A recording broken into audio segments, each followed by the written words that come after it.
வணக்கம் மகளே, எப்படி இருக்கீங்க? எல்லாரும் நலமா? இந்த வீடியோ முன்னாடியே போடணும்னு நினச்சேன், ஆனால் கொஞ்சம் வேலை நிமித்தமாக பிஸியாகி விட்டதால் லேட் ஆகிடுச்சு. அன்னைக்கு ஒரு கிட்டார் வீடியோ போட்டிருந்தேன், கிட்டார் வாங்கியிருக்கேன் அப்படின்னா. அது கூடவே நான் வந்து டபுள் பாங்கோஸ் ஒன்று வாங்கினேன் மக்களே. ரொம்ப நாளாக வாங்கணுன்னு ஆசை. Well, happy moment. இது வாங்கின எப்போ ஆசை வந்துச்சு தெரியுமா? 2019 அலெக்ஸ் இன் ஒண்டர்லாண்ட்னு ஒரு ஷோ. அதில் நம்ம அலெக்ஸ் சார், ஸ்டாண்டப் காமெடியன், அவர் வந்து எம்எஸ்வி ஐயாவை பற்றின ஒரு போர்ஷன் வரப்போ இந்த இன்ஸ்ட்ருமெண்ட் அதில் அடித்து காமிச்சிருப்பார்.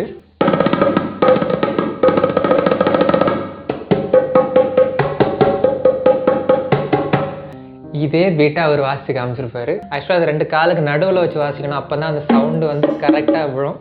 அது இப்படி க்ளோஸ் பண்ணி வச்சு வாசித்ததால் கொஞ்சம் சவுண்டு மாறி இருக்கும். மற்றபடி ரொம்ப ஆசைப்பட்டேன் இந்த இன்ஸ்ட்ருமெண்ட் வாங்கணும்னு. ஏன்னா எனக்கு எம்எஸ்வி ஐயாவை ரொம்ப பிடிக்கும். அவருடைய பாடல்கள் ரொம்ப மிதமான ஒரு மெல்லிசை.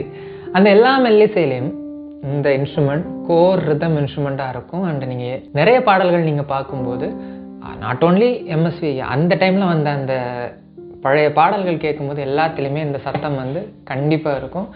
மிக ஒரு ரம்மியமான ஒரு சத்தம். இந்த டபுள் பாங்கோஸ் இதோட ஆரிஜின் வந்து இதோட எக்ஸாக்ட் ஹிஸ்ட்ரிலாம் சரியாக இருக்குன்னு தெரியாது. பட் இது வந்து பதிவின்படி 1990கள் அதோட ஸ்டார்டிங்கில் வந்து கியூபாவில் வந்து வாசிக்க பார்த்துருக்குறாங்க. அப்போதுலேருந்து இது கியூபன் பேஸ் இன்ஸ்ட்ருமெண்ட் அப்படின்ற மாதிரி ஹிஸ்ட்ரி இருக்குது. பட் உண்மையாக இது யார் கண்டுபிடிச்சா யார் செஞ்சாலும் யாருக்குமே தெரியாது. வெல், இதோட விலை பார்த்திங்கன்னா 800 ரூபாங்க. இப்போது 2019 அந்த ஷோ வந்தப்போ அவர் அதில் சொல்லியிருப்பார், இட்ஸ் ஜஸ்ட் 700 rupees அப்படின்ட்டுன்னு. இப்போது இது 800 ரூபா தான். ஜஸ்ட்டு 100 ரூபா தான் கூடி இருக்குது. சில இடத்துல 850, சில இடத்துல 900 அந்த ரேஞ்சில் இருக்கும். பட் சச் அ ஒண்டர்ஃபுல் இன்ஸ்ட்ருமெண்ட்டுங்க இது. அந்த கியூபன் மியூசிக்லாம் நீங்கள் கேட்குறப்போ அதில் வந்து இந்த மாதிரி நல்ல ஒரு பீட்டு செம்மையாக ரிதம் போயிட்டுருக்கணும். அந்த மேக்ஸிமம் கியூபன் அந்த மெக்சிகன் அந்த சைட்லலாம் பார்த்தீங்கன்னா இந்த மாதிரி இன்ஸ்ட்ருமெண்ட்டை தான் யூஸ் பண்ணிகிட்டு இருப்பாங்க. அந்த சூப்பராக இருக்கும். நம்ம ஊரில் பழைய படங்களில் சில பேக்ரவுண்ட் மியூசிக்கில் கூட இதை பயன்படுத்தியிருப்பாங்க. எப்படின்னு பார்த்தீங்கன்னா, ஜேம்ஸ் பாண்ட் படமாக இருக்கட்டும், அல்லது நம்ம ஊர் ஜேம்ஸ் பாண்ட் ஜெய்சங்கர் சார் அவருடைய படங்கள்லாம் பார்த்தீங்கன்னா ரொம்ப த்ரில்லிங்காக அப்படியே போயிட்டுருக்கிறப்போ இது இப்படி வச்சு வாசிக்கிறேன். அப்போ பார்த்தீங்கன்னா இந்த அப்படியே த்ரில்லிங்காக அப்படியே ஏதோ ஒரு சஸ்பென்ஸாக போயிட்டுருக்க நேரத்தில் இந்த மாதிரி மியூசிக்லாம் கொடுப்பாங்க. பயங்கரமாக இருக்கும். அண்டு இது வந்து வாசிக்க ஈஸின்னு தான் நினச்சேன். பட் நம்ம நினச்ச அளவுக்கு ஈஸி கிடையாது. ஏன்னு பார்த்தீங்கன்னா இதில் இந்த ஃபிங்கர் பேட்டர்ன் ஒவ்வொரு இடத்துல வைக்கும்போது ஒவ்வொரு விதமான சத்தம், இந்த மாதிரிலாம் நிறைய வேரியேஷன் இருக்குது. நிறைய ரிதம் பேட்டர்ன்ஸ் இருக்குது, ரிதம் ஸ்டைல்ஸ் இருக்குது. அதெல்லாம் நம்ம முறைப்படி கற்றுக்கிட்டால் தான் இதை பர்ஃபெக்டாக வாசிக்க முடியும். அண்ட் ஒன்று சொல்லுவாங்க, நல்ல இன்ஸ்ட்ருமெண்ட்ன்றது எதுவுமே கிடையாது. எந்த இன்ஸ்ட்ருமெண்ட்டாக இருந்தாலுமே அதை வந்து வாசிக்கிறவங்களை பொறுத்து அப்படிம்பாங்க. இந்த இன்ஸ்ட்ருமெண்ட்டை நான் இப்போ தான் யூடியூப் பார்த்து கொஞ்சம் கொஞ்சமாக பண்ணிகிட்ருக்கிறேன். வெல், இதில் வந்து நான் சும்மா எனக்கு பழைய பாட்டு, குறிப்பாக எம்எஸ்வி ஐயாவோட பாட்டு ஒன்று ரொம்ப பிடிக்கும். ஜஸ்ட் ட்ரை பண்ணி பார்க்குறேன். காப்பிரைட் போடுறோன்னு தெரியலையே. சரி, சும்மா ட்ரை பண்ணுவோம். நெஞ்சில் ஒரு ஆலயம்னு ஒரு படம், அதில் எனக்கு ரொம்ப பிடிச்ச ஒரு பாட்டு உண்டு. ஜஸ்ட் ட்ரை பண்ணி பார்க்குறேன். வருவாயன நான் தனிமையில் நின்றேன், வந்ததும் வந்தாய் துணையுடன் வந்தாய், துணை வரை காக்கும் கடமையும் தந்தாய், தூயவளே நீ வாழ்க வாழ்க வாழ்க, எங்கிருந்தாலும் வாழ்க. ஆக்சுவலாக இந்த பொசிஷனை இதை வாசிக்கவே கூடாது, காலுக்கு நடுவில் வச்சு தான் இதை வாசிக்கணும். பட் இப்போ உங்களுக்கு காட்டணுன்றதுக்காண்டி இப்படி வாசிச்சுட்டு இருக்கிறேன். இதில் எல்லாருக்குமே ரொம்ப பிடிச்ச ஒரு பாட்டு உண்டு. நிறைய பேர் அதை ரிப்பீட் மோடில் கூட கேட்டிருப்பாங்க. இது 1000 அழகியர் பார்த்ததுண்டு, ஆனால் அவள் போல் பார்த்ததில்லை, பாவா என்பதை வெளியில் சொன்னாள், மௌனம் என்றொரு மொழியில் சொன்னாள், அவளுக்கென அழகிய முகம், அவனுக்கென இழகிய மனம், நிலவுக்கென்ன இரவினில் வரும் இரவுக்கென்ன உறவுகள் தரும் உறவு.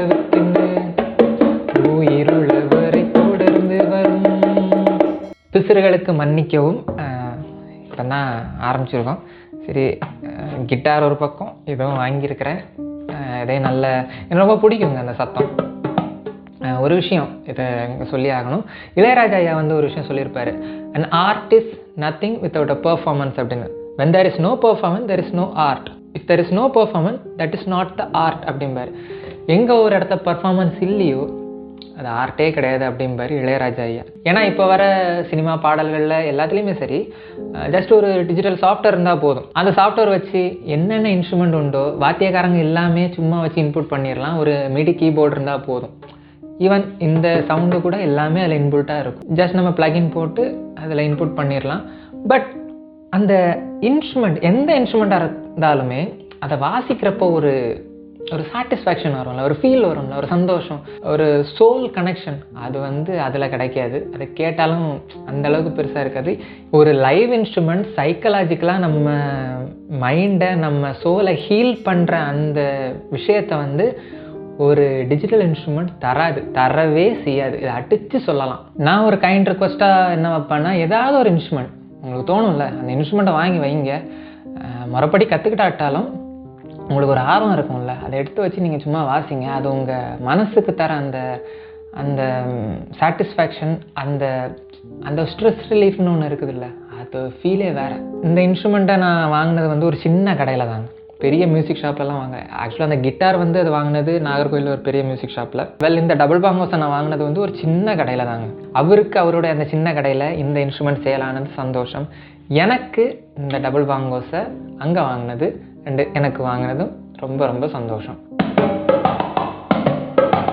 நீங்கள் பழைய பாட்டெல்லாம் கேட்டிங்கன்னா கேட்பீங்க, கேட்காம இருக்க மாட்டீங்க. பழைய நல்ல நல்ல பாடல்கள்லாம் கேட்கும்போது இந்த இன்ஸ்ட்ருமெண்ட் அதில் பின்னாடி ப்ளே ஆகிறத கவனித்து பாருங்கள். எந்த விதத்துலையுமே அது பாடல் வரிகளை அந்த பாட்டோட உணர்வை டிஸ்டர்ப் பண்ணவே செய்யாது. அதை இன்னும் அழகாக ரம்மியமாகத்தான் எடுத்து கொடுக்கும். அந்த மாதிரி ஒரு அற்புதமான ஒரு கோர் ரிதம் இன்ஸ்ட்ருமெண்ட் இது. தேங்க்ஸ் டு எம்எஸ்வி ஐயா. அவர் இருந்தாலும் அவருக்கு ஒரு நன்றி. அண்டு அந்த டைமில் இருந்த எல்லா இசைக்கலைஞர்களுக்கும் இந்த சிம்பிள் இன்ஸ்ட்ருமெண்ட்டை வச்சு நம்மளுக்காக நல்ல நல்ல இசைகளை காலம் கடந்தும் நிற்கிற மாதிரி அன்னைக்கு அவங்க கொடுத்தமைக்கு இப்போ இங்கே நன்றி அவங்களுக்கு. நீங்கள் மறுமுறை பழைய பாடல்களை கேட்கும்போது இந்த பெரிய மனுஷரை ஒரு தடவை நினச்சிக்கோங்க. நல்ல ஒரு சோல் ரிலாக்ஸிங் இன்ஸ்ட்ருமெண்ட்டுங்க இது. சூப்பராக இருக்கும் சத்தியமாக. நீங்கள் வாங்குங்க. பக்கத்தில் இருக்க மியூசிக் ஸ்டோரில் போயிட்டு நீங்கள் டபுள் பாங்கோஸ்னு கேட்டிங்கன்னா கண்டிப்பாக கிடைக்கும். அவ்வளோதான் மக்களே. இந்த வீடியோ உங்களுக்கு பிடிச்சிருந்தா லைக் பண்ணுங்கள். ரொம்ப பிடிச்சிருந்தா சப்ஸ்கிரைப் பண்ணிட்டு பெல் ஐக்கானை கிளிக் பண்ண மறந்துடாதீங்க. அடுத்து ஒரு நல்ல வீடியோவில் சந்திக்கிறேன். அதுவரை உங்களிடமிருந்து விடைபெறுவது உங்கள் நண்பன் விஜய் ஜிபி. வணக்கம் மக்களே. தமிழ் வெல்லும்.